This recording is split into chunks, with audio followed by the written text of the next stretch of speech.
మీ personal interviews మరియు వ్యాపార ప్రకటనల కొరకు ఈ నెంబర్ని సంప్రదించండి. నమస్తే, వెల్కమ్ టు మనం టీవీ. నా పేరు వలి. లైవ్ లో జాయిన్ అయ్యారు జనసేన పార్టీ రాష్ట్ర అధికార ప్రతినిధి అడ్వకేట్ రజనీ గారు. వారితో మాట్లాడదాం. రజనీ గారు నమస్తే అండి. నమస్తే వలి గారు. రజనీ గారు, అగ్రిగోల్డ్ భూములకు సంబంధించి అక్రమాలు జరిగాయి. పూర్తిగా రిజిస్ట్రేషన్ కూడా అక్రమ పద్ధతిలో చేయించుకున్నారు. తమది కానటువంటి భూమిని, అగ్రిగోల్డ్ భూముల్ని తమ పేరిట వాళ్ళు రిజిస్టర్ చేయించుకున్నారు. ఆ రిజిస్టర్ చేయించుకుని మళ్ళీ ఈ విషయం ఎక్కడ వెలుగులోకి వస్తుందని వెంటనే అమ్మడం కూడా జరిగింది. సో దీనికి సంబంధించి కేసు నమోదైంది. ఏసీబీ అధికారులు ఆ రికార్డులన్నీ కూడా పరిశీలించి A1గా ఉన్నటువంటి జోగి రమేష్ కుమారుడు జోగి రాజీవ్ను అరెస్ట్ కూడా చేశారు. ఎలా చూస్తారు మేడం? సార్, అసలు సిఐడి దర్యాప్తులో ఉండే అగ్రిగోల్డ్ భూము ఒక పర్టికులర్ సర్వే నెంబర్ అంతా కూడా ఎవరు కొనడానికి లేదు, అమ్మడానికి లేదనే గ్రౌండ్స్ లోనే ఉంటుంది. మరి ఏ గ్రౌండ్స్ లో దాన్ని రిజిస్ట్రేషన్లు చేశారో రిజిస్టారు, సబ్ రిజిస్టార్లు, కన్సర్న్ అధికారులు మొత్తం సస్పెండ్ అయిపోయారు. కానీ మీరు ఒక చిన్న ఆబ్లిగేషన్ చూడండి. ఆయన మీడియాలో కూడా చెప్తున్నాడు, ఈనాడు పేపర్లో క్లాసిఫైడ్స్ లో వేశారట. ఈనాడు పేపర్లో క్లాసిఫైడ్స్ అంటే పలానా భూమి అమ్మడానికి ఉన్నాం, మీరు ఎవరైనా వస్తారా? సర్వసాధారణంగా వేస్తారు సార్. వరుడు కావాలను అనే దాంట్లో కూడా ఒక కాలం వేస్తారు. అంత మాత్రానికి వరుడు మంచోడు, వరుడు మీద ఏ కేసులు లేవు అని ఉండవుగా. ఇది ఓడు వేసుకుంటాడు. అదే రకంగా సర్వే నెంబర్లో తప్పుగా పడిందంటూ సర్వే నెంబర్లో ఏదైతే మోడిఫికేషన్స్ ఉంటాయి చూడండి, పేరు తప్పడింది, ఇంకోటి తప్పడింది, సర్వే నెంబరే తప్పు పడిపోయింది అన్నట్టుగా కూడా కొన్ని మార్పింగ్లు చేశారు. గతంలో వారి ప్రభుత్వం ఉంది కాబట్టి. జోగి రాజీవ్కి అన్నీ తెలుసు. జోగి రాజీవ్ ఏం బొల్లి పుప్పి కాదు, పసి బిడ్డ కాదు. సో అతను ఎక్కడో అమెరికాలో చదివాడంట. అమెరికాలో చదివి ఆంధ్రాలో ఆయన చేసేది రియల్ ఎస్టేటా? అమెరికాలో సాఫ్ట్వేర్లు చేసి ఇక్కడ జోగన్నయ్య చెప్పడం, నా కొడుకు ఆడో చదువుకున్నాడు పాపం, నోరు లేని బిడ్డ, నా కొడుకు నీకు కొడుకులు ఉన్నారు అని. ఇదేంది ఆడోళ్ళు ఇళ్ళకాడ చెప్పే శాపనార్థాల్లాగా, నీకు పిల్లలు లేరా, రేరే నా పిల్లోడిని అంటావా నువ్వు? రే ఆధారాలు పెట్టి నిరూపిస్తే మళ్ళీ ఈనాడు క్లాసిఫైడ్స్ లో ఆ భూమిని అమ్ముతున్నాను అని వేశారట. సరే, ఆయన రాసి తలుచుకుంటే దెబ్బలు కొదవా? ఫారెన్ నుంచి ఆంధ్రాకి వచ్చినోడు అంత కష్టపడి చదువుకుంది ఇక్కడ రియల్ ఎస్టేట్ లో అద్భుతాలు చేయడానికే కదా పాపం. మరి ఆయన భూమి అంటే జోగేంద్ర జోగేంద్ర అనుకుంటే ఎంతో మంది కొనేవాళ్ళు వస్తారు కదా. కానీ ఆయన కూడా నా భూమిని అమ్ముతున్నాను అంటూ ఆ ఈనాడు క్లాసిఫైడ్స్ లో వేయడం. అయినా వాళ్ళ స్వతహాగా వాళ్ళ మానసపుత్రిక సాక్షి పేపర్ ఉండగా, సాక్షి పేపర్లో 5,000 ఇస్తే కాలంలో మీ స్థలం అమ్మబడును, మీ స్థలం కొనుగోళ్లు ఏమైనా ఉంటే క్లాసిఫైడ్స్ లో మాకు ఇవ్వండి, మేము బాగుపడి వస్తాం, మా పేపర్ ఉద్ధరించిద్దే అంటూ ఉండే క్లాసిఫైడ్స్ మళ్ళా మానస పుత్రిక సాక్షిలో వేయకుండా జోగ్ గారు కూడా ఈనాడు పేపర్ నే ఉద్ధరించడానికి వేశారట. ఎందుకని? ఈనాడు పేపర్ ఎక్కువ మంది చదువుతారనే, లేకపోతే ఈనాడు పేపర్ లో ఉండి రేపు దొరికితే ఈనాడు పేపర్ లో వచ్చిందని చెప్పడానికనే, లేకపోతే ఈనాడు పేపర్ మనోళ్ళు తప్ప ఎవరు కొనరా, మనోళ్ళు కొనరు ఈ భూములు అన్నట్టుగా పక్కన వాళ్ళని పిచ్చివాళ్ళని చేయడానికి. ఏంటి సార్, మీరు గతంలో పెద్ద డప్పు కొట్టుకుని ఇలా కొట్టేసేవాళ్ళు. మాకు ఒక లక్షణం ఉంది సార్, మా నాయకుడిని అన్న వాళ్ళందరూ కుక్క చావు చేస్తారు, అన్న వాళ్ళందరూ దిగజారుడు పరిస్థితికి వస్తారు, అన్న వాళ్ళందరూ రోడ్డు మీదకి వస్తారు అనేది ఆ తల్లి అంజనాదేవి ఏమన్నా శాపం పెట్టిందేమో, నా బిడ్డ జోలికి వచ్చిన వాళ్ళు రోడ్డు మీదకి వస్తారా అని. మరేమో ఆ చేతికి మట్టి అంటగానే వాళ్ళలో వాళ్ళే తన్నుకుంటూ బయటకు వచ్చేసారు. నిన్న చూడండి, అతను ఎవరు పాపం దువ్వాడ, ఎవరెవరిని దువ్వారో బయటికి రాలే. వాడు ఎన్ని మొరిగాడు మా అన్న గురించి.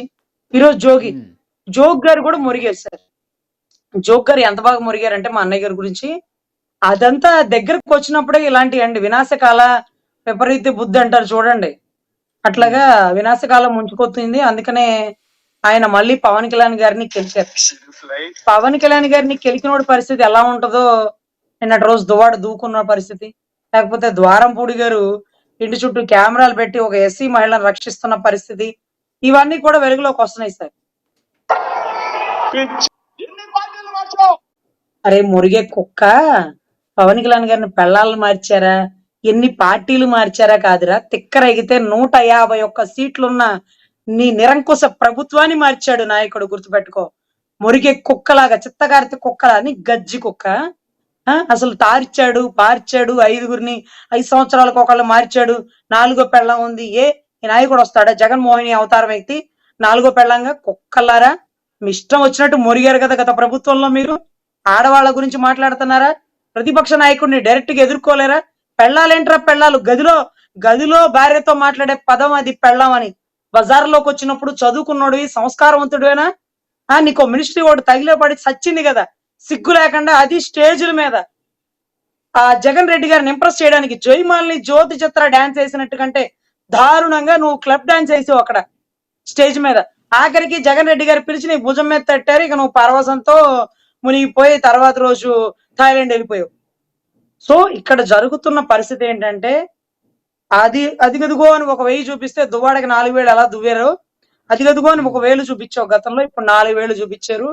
అసలు సిఐడికి సంబంధించో అగ్రిగోల్డ్ భూములు, కేసుల్లో ఉన్న భూముల్ని ఈనాడు క్లాసిఫైడ్స్ లో వేస్తేనే మేము కొనుక్కున్నాం, మళ్ళీ నేను అమ్మేటప్పుడు కూడా ఈనాడు క్లాసిఫైడ్స్ లో వేసాను అంటూ ఆ ఈనాడు పేపర్ ని బయటికి తెస్తున్నావు కదా.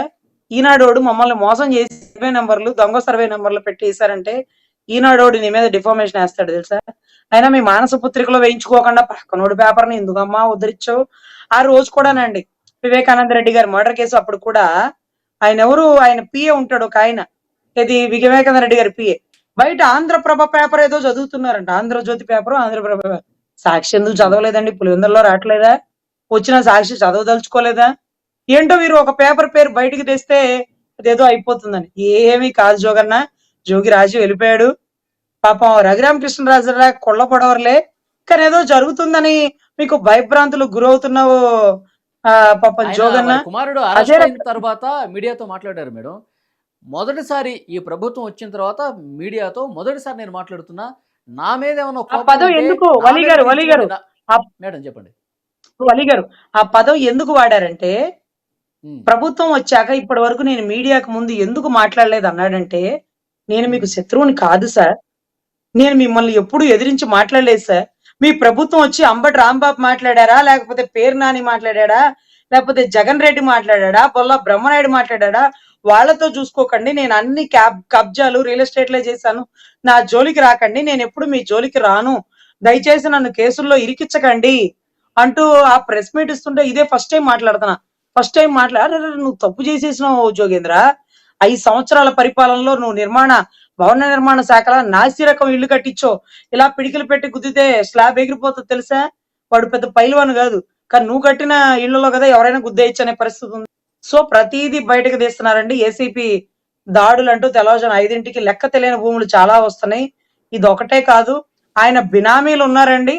ఆ బినామీలు చాలా మంది బెంగళూరులో, చాలా మంది చెన్నైలో, చాలా మంది పక్క దేశాల్లో ఇక్కడికి వచ్చి భూములు కొనుక్కుంటున్నాం అంటూ వచ్చి రిజిస్ట్రేషన్ చేసుకున్నారు, కానీ వాళ్ళవి కాదండి. అవంతా కన్నా జోగేంద్ర గారి వాళ్ళ మిస్సెస్ గారి తాలూకా బంధువులు అట.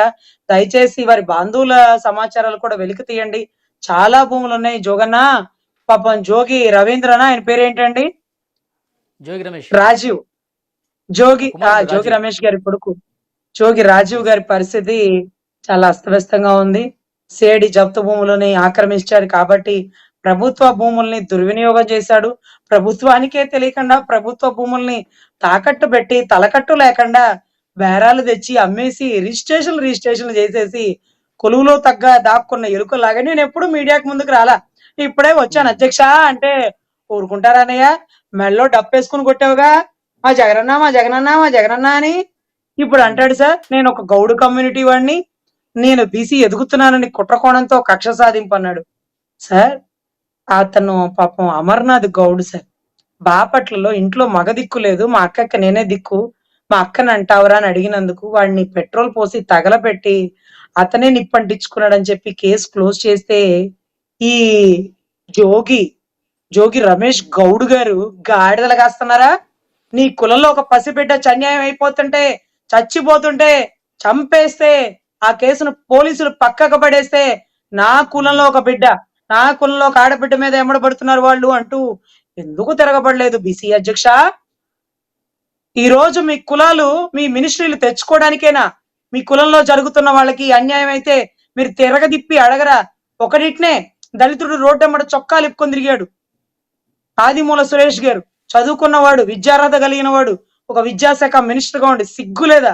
నిన్న రోజు ఎర్రగండపాలెంలో ఒక ఆడబిడ్డని ట్రాక్టర్తో తొక్కిస్తే కులానికి సంబంధం లేకుండా లాయర్ రజనీ వెళ్ళి రోడ్డు మీద ధర్నా చేసి ఆ కుటుంబానికి న్యాయం చేయబోయిందే.